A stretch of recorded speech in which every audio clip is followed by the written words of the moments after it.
When I was 16 years old, this would have been, I was put on public reproof. So, what this means is that my name was announced before the whole entire congregation. Myra Cassidy has been put on public reproof. So, this would have been something that would have been announced during a midweek meeting. It basically means that this person has done something biblically wrong and had to be disciplined for it. So I had went through what's called a judicial committee. For those of you who may be watching who are not familiar with that, of Jehovah's Witnesses, the judicial committees. And afterwards, my dad walked into my bedroom and he said to me that the brothers knew. He said he knew it. He knew, and the brothers knew, that someone was taking the Holy Spirit away from the congregation. And they couldn't figure out why people were getting disfellowshipped, and that it was me. That you woo, it's hard to talk about, right? Hurtful. And these are some of the things that I have to process as I'm going through this healing journey and processing everything that happened to me, and including the years when I was having trouble as a youth from the age of 15 to 21, being disfellowshipped at the age of 17 and so forth. My goodness, I went through a lot. I keep getting my dates wrong, 15 through 20, because I got married when I was 21, long story short. But how terrible for me to feel like at the age of 16, already feeling terrible, right? No one wants their child around me, right? Because it's known that I'm sexually active and I'm going through a whole lot. And to hear something like that is just so detrimental, right, to you. Like all these people, because at my home hall, the hall I grew up in, I call it the home hall.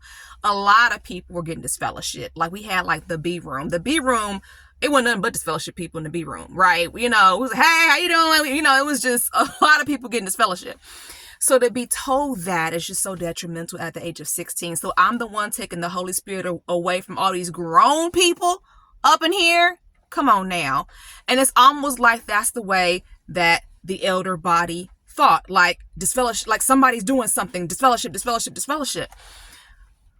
Long story short, let me kind of go into the purpose of my video today and give a little bit of a disclosure, because I am going to talk about some sensitive information. So disclosure, sensitive comment, trigger words may be used. So you may not want to watch this video because I'm going to say a few things that could be triggering when it comes to sexual experiences as a youth. So if you didn't know, my name is Myra Cassidy. I am an empowerment coach, religious trauma specialist, motivational speaker, actress, and writer, and you are watching Sisters Living with Religious Trauma Syndrome. What is this about? Well, unfortunately, I myself have religious trauma syndrome, and I'm trying to raise awareness to this emerging field that is a very, very big problem area. Now, this is a coaching space. It's for informational purposes. I do not represent the Worldwide Association of Jehovah's Witnesses, and also I am not a therapist, so this is not therapy. So I wanted to make sure that I also share that information as well. What I will say is, when it comes to my dad, I have a whole lot of daddy-daughter issues to work through.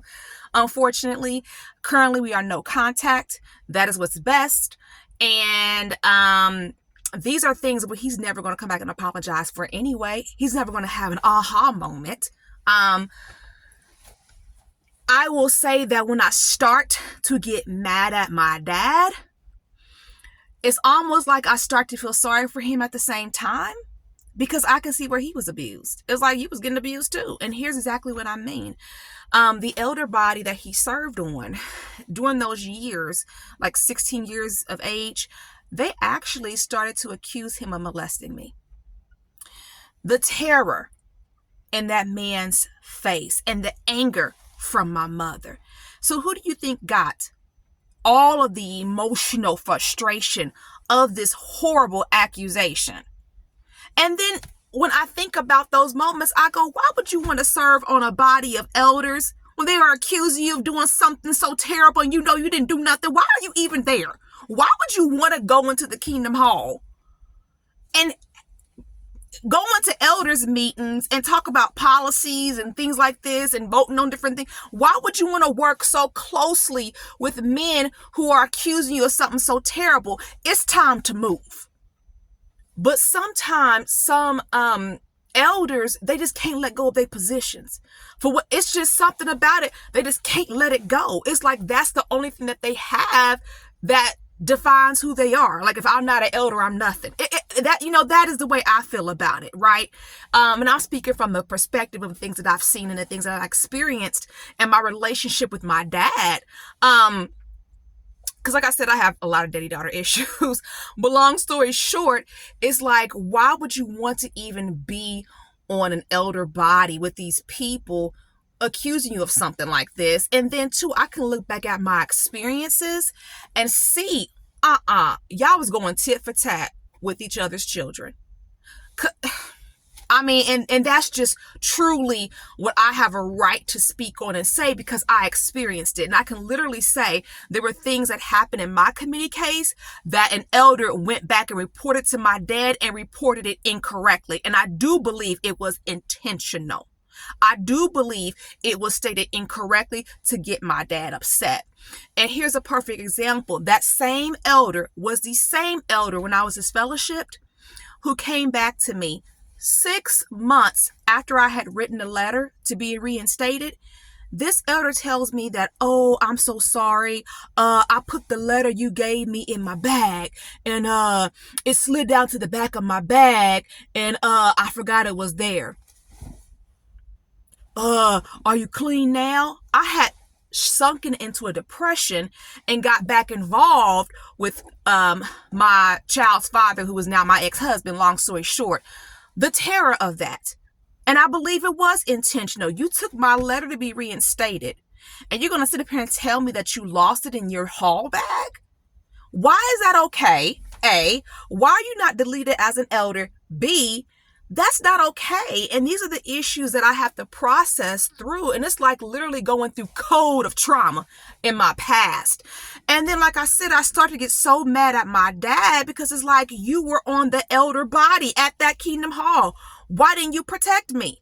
And I even look at the fact that during, the years when I was disfellowshipped, if you're disfellowshipped, you're supposed to get a shepherding call once a year. I was disfellowshipped 3 years, 5 months, and 1 day. That was 4 opportunities for someone to come and give me a shepherding call. You know how many I got? 0. But however, it took me 4 letters to write from the ages of 17 to 20 before I was reinstated as one of Jehovah's Witnesses. So it was like 4 letters. And then I finally moved halls. I was like, this hall is not going to let me back in. And I'm tired. So I moved halls. And then that's when I was able to get reinstated. That's deep. Everything that I just shared in this past, 8 minutes, very deep. Very deep information and things that I have to go back and process through and understand and grieve through because I just held it and kept going. And then it comes back and presents itself as trauma. You're trying to figure out what's going on because you didn't know and it was your normal. So I will have to go ahead and do, at a certain point, a trauma timeline. And I will also do a video of my personal trauma timeline, just so if anyone else wants to do something similar, that they can. But I went through a whole lot of stuff. And one thing I will say about those years is sometimes our parents have a problem and pride is the problem. Because one thing I will say is, once I got to be an adult and everything, there are actually individuals who were trying to help me and going to my parents during the years when I was having trouble, or at least my dad, and asking if they can help. And my dad said, we got it. So sometimes the problem is pride. I'm going to share 2 other examples about my disfellowshipping experience as a minor. When I was disfellowshipped, thank Jehovah God, right? I had the individual who I call my sister. She's always loved me since I was 15 years old and been super supportive, though she's not a witness. Just Jehovah God gave me that. Okay. All right. And I love her dearly. And then also my cousins who were literally teachers at my high school. So in these years, I would just go and cry. I would go, my cousin, there was a mother and a daughter. They were teachers at my school. And the daughter's classroom was right across the hallway from her mother. And I would just go in there and cry. They read my name off at the Kingdom Hall, and I'm just crying. And one thing about this is that my cousin, the oldest, the mom, because she was like our school nurse, and she hit what am I trying to say? The hammer on the head, right? The nail on the head, whatever I'm trying to say. She was saying back then, something happened to you when you were younger and you may not remember because you are behaving like someone who's experienced sexual trauma, which is exactly what happened. And she's like, and she was so upset, and she was like, it is so obvious that something's going on with you because you are behaving and you're acting out. And she would get so upset, and so would her daughter, but they would listen to me and they would keep my business confidential too. Because I know, there were things that I was saying. My cousin, the mother, she was like, I'm gonna call your mama. And I'm like, don't call my mama. But they didn't, because they knew that I needed an outlet. And it's just a shame, because I went back to my cousin this past summer and I said, guess what? They changed the rule for disfellowshipping minors. And she was like, and how old are you now? And all those years, all them years ago. And she just really had like a moment of venting, and we talked about it and things like that. And she was like, I was saying then, this is not right. I was saying then, this is abusive. I was saying that then. Now, all of these years, and your religion has changed its policy. So it's just, and her mother actually, was a witness, even though she and her daughter were not. So then they had that connection too, as far as understanding certain things that our religion does, even though she didn't agree with it. I'm gonna share one more short experience with you about just being disfellowship as a minor and a young lady and coming back. Another example that I had was my cousin on my dad's side. Okay, this is when my grandfather had died and a whole lot of family was in town. And I get the fact that it was bad timing. My grandfather had just died. But the funeral was over and everything. And I remember walking into my grandmother's house and all I heard was, y'all have not been talking to her. And it just felt like the room was thick. And I was like, what is going on up in here? And I started to walk towards my grandmother's dining room. But my great aunt came out of that room upset. And when she saw me, she said, you the one who had them babies. And I was like, what is my great aunt, who's not a witness, upset at me for? Especially because she was a nurse herself and she had literally just came and saw me in the hospital because I had just gotten reinstated, long story short, and my son, who's now 20, was a baby. So I'm thinking to myself, the last time I saw you, you were encouraging, and now you're telling me you're going off on me. What for? Long story short, I go into the dining room and my cousin, she's much older than me. My older cousin is upset and she's asking me questions about my religion. Okay, bet. Y'all got any youth programs? I'm like, youth programs? I mean, I don't understand what's going on. I'm like, well, we go out in the ministry. We do this, do that. Y'all got any youth programs? Y'all got this, y'all got that. I was like, no. She said, honey, you need to come on to church with me. And she stormed out the room. She was upset because her point was, y'all didn't help this child. Now, she didn't sit up here and she didn't got disfellowship. Y'all were not helping her. And you know what? Unfortunately, she's right. I did not get the help that I needed. And that is the story of a lot of us. So what's the solution? What is the solution here? I will say this. Wouldn't it be nice if there was a program, right? Because why did the Pioneer Assist program get dissolved? Youth who are having some type of challenge need a program, right? Youth need a program anyway, and I can speak to that from the mother of a child who, he's okay if I say this, but he's dyslexic, right? So in his school was always pushing for him to play a sport growing up. Like, he needs a sport. This will help him in school. He needs a sport. And these are things that I can look and see a big difference in his education and things that affected him socially. So when I think about solutions, I'm like, with all these changes that society is making, wouldn't it be nice if there were some changes made for youth? And here's another one. For all of us who have been affected and who were disfellowshipped, not even if you were a minor or not, some of us need to talk some things out.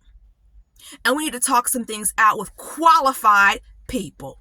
Not people who are going to gaslight us, right? We don't need to go to people who are going to tell us, oh, it's imperfect. Oh, the light's getting brighter. No, some of us experience some really bad traumas. And you should hear the stories of some of these people whose parents were bribing them to get baptized. There's a whole lot of horrible stories out there. And so I'll stop there because I'm going way over time. Let me give you my contact information. I know personally, right, there's a lot of stuff that I have to still process. And like I said, it's like looking at code in my past. Like, like code, computer code. It's a lot to work through. This is challenging. Religious trauma is real. Check out my Facebook group. It's on Facebook, Sisters Living with Religious Trauma Syndrome. Contact me, Myra at miracassidy.com, MIRACASSIDY. My phone number, 317-620-1592. I'm going to end this way today. Look, hey, thank you for listening to me. I'm Myra Cassidy. I am encouraging you to protect yourselves. Learn how to protect your children and how to heal correctly. Thank you for listening.